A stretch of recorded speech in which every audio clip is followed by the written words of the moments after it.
Hi, my name is Kate. I work one-to-one with a 13-year-old man, Dave, who is paralyzed from the waist down. I've worked with him for 4 years. He gets around by using a wheelchair most of the day. I assist him in a range of leisure activities. For me, a big part of building my relationship with Dave has been about how I understand his abilities as well as his limitations.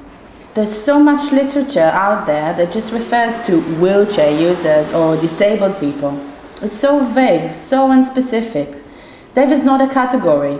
He's not a condition. He's not an impairment on wheels. He's a person.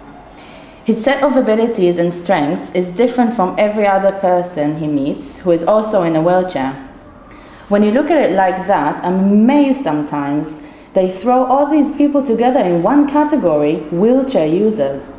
What's that? Doesn't come close to who Dave is. What happened to him and what systems and strengths he's drawing on to counterbalance the limitation he faces?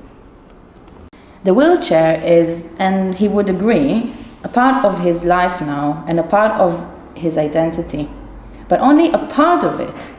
One of the biggest mistakes you can make in forming relationships with children and young people is to pity them or give them unnecessary special treatment or assume they need one-on-one all the time.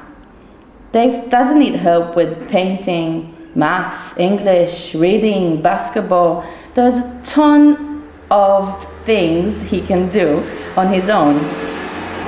He tends, in fact, to need most help when there are barriers to access that are put there by society, not by his wheelchair. You know, when there isn't a ramp or when a classroom desk is too low for him to pull his chair under.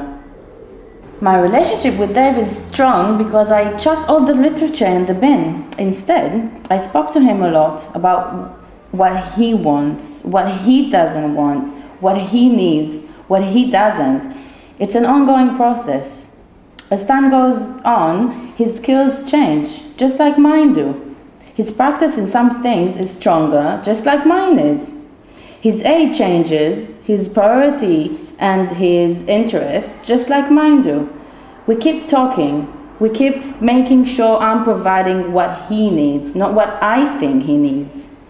I adapt what I provide as time goes on, and he changes, and I change. You can't learn about Dave in a book or a leaflet, unless, of course, he's written it himself. It's all about understanding, and I mean that in the most practical possible sense. Understand the person you are working with.